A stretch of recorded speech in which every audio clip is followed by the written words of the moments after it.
Ketua Dewan Ekonomi Nasional atau DEN, Luhut Panjaitan, tegaskan rencana pembentukan Family Office tidak akan gunakan dana APBN.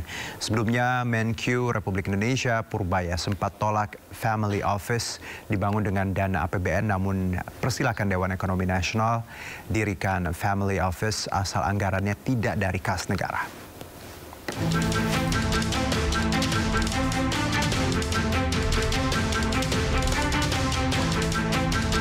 Ketua Dewan Ekonomi Nasional Luhut Binsar Panjaitan menegaskan tak masalah Family Office dibangun tanpa anggaran pendapatan dan belanja negara. Menurut Luhut, Family Office bisa dikembangkan dengan biaya individu atau kelompok yang menaruh uangnya di dalam Family Office. Nggak ada yang salah itu, ya memang nggak ada yang mau dibiayain. Nanti bagaimana opung itu pembangunannya dari mana? Apa ya? Skema pembiayaan of Family Office dari mana? Yang biayai dia sendiri, kan orang yang taruh duitnya di situ. Dia taruh duitnya di situ, di Indonesia, kita tidak pajakin waktu dia naruh, tapi waktu dia menginvestasikan di proyek-proyek Indonesia gitu yang kita pajakin. Sebelumnya Menteri Keuangan RI Purbaya Yudi Sadewa menolak memakai dana APBN untuk membangun Family Office di Indonesia. Namun ia mempersilahkan Dewan Ekonomi Nasional mendirikan Family Office asalkan anggarannya tidak berasal dari kas negara. Oh, saya udah lama isu itu, tapi biar aja. Kalau dia bisa bangun sendiri, bangun dia sendiri. Saya anggarannya nggak akan alihkan sana. Saya fokus. Kalau kasih anggaran tepat, nanti pas pelaksananya tepat waktu, tepat sasaran, dan nggak ada yang bocor, itu aja.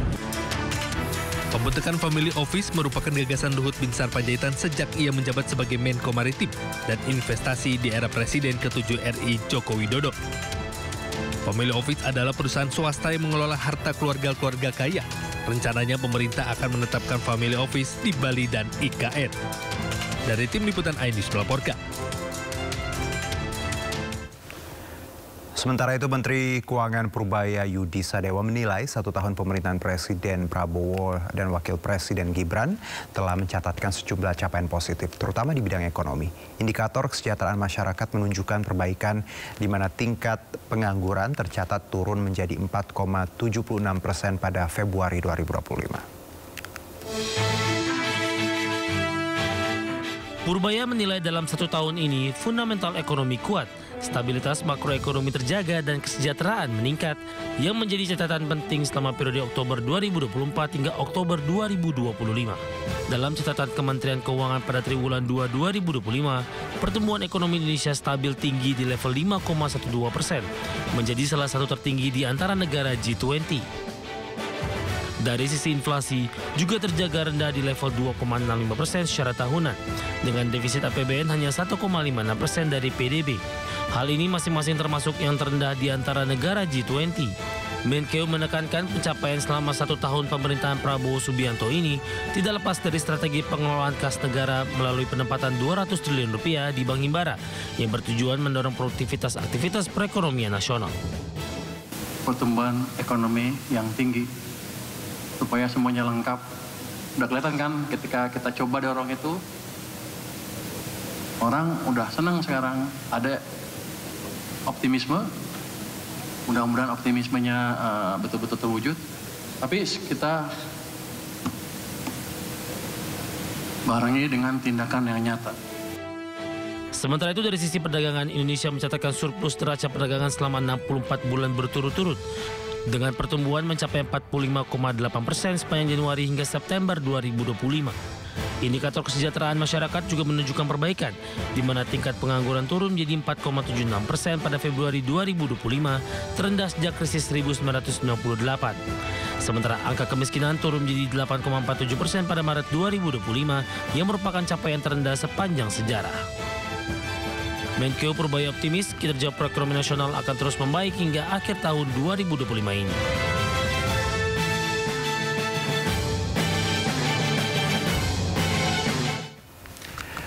Dua hari beroperasi, lebih dari 15.000 aduan masyarakat masuk ke kanal lapor Pak Purbaya. Bahkan oknum pegawai Bea Cukai terancam dipecat usai ketahuan nongkrong di kafe saat jam kerjaan.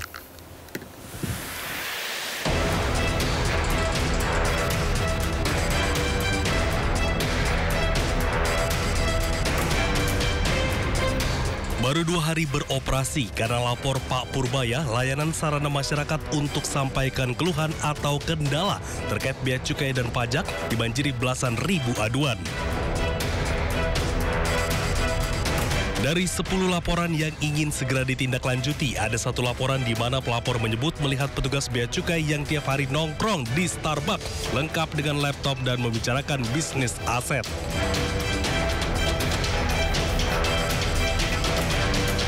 Terkait hal itu, Purbaya ungkap akan segera menindak tegas, bahkan tak akan segan memecat oknum pegawai tersebut.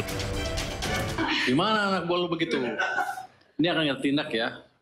Ini lengkap tempatnya nih. Ini cuma saya alamatnya lengkap, ini lengkap, jadi pasti bisa kita akan kejar. Jadi saya baru tahu, walaupun kita udah mau gebrak-gebrak, masih ini di bawah seperti ini. Artinya mereka nggak peduli. Dianggapnya saya main-main. Bilang, hari Senin ke depan, kalau ada yang ketemu begini lagi, aku akan pecat. Walaupun katanya mecat pegawai negeri susah, saya akan pecat. Saya persulit hidupnya. Masa nongkrong di Starbucks berpakai seragam, gak kira-kira loh.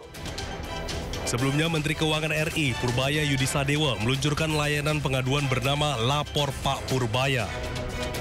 Masyarakat dapat langsung mengirim laporan melalui WhatsApp di nomor 0822 4040 6600. Setiap laporan harus mencantumkan nama lengkap dan email supaya dapat ditindaklanjuti oleh tim Kementerian Keuangan. Tim Liputan iNews melaporkan. Sosok Presiden Prabowo Subianto tak bisa lepas dari latar belakang dunia militer dan darah kebangsaan yang kuat. Namun di sisi lain ia juga dikenal sebagai pecinta kucing.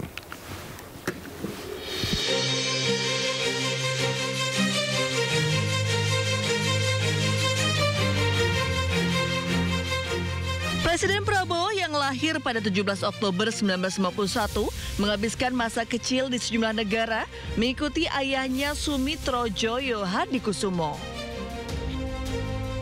Setelah Prabowo menyelesaikan studi menengahnya di luar negeri, Prabowo lulus dari Akademi Militer Nasional tahun 1974. Prabowo memiliki darah kebangsaan yang kuat. Sang kakek, Raden Mas Margono Joyo Hadikusumo, merupakan pengikut Budi Utomo, anggota Badan Penyelidik Usaha-Usaha Persiapan Kemerdekaan Indonesia (BPUPKI), merupakan pendiri serta direktur pertama Bank BNI. Sementara ayahnya, Sumitro Joyo Hadikusumo, adalah ekonom dan pernah menjadi Menteri Perindustrian di Kabinet Natsir tahun 1952 dan Menteri Keuangan pada Kabinet Wilopo. Di sisi lain, Presiden Prabowo juga dikenal sebagai pecinta kucing. Kucing kesayangannya Bobby Kertanegara bahkan kerap hadir saat Presiden Prabowo beraktivitas dan menemui sejumlah tamu kenegaraan.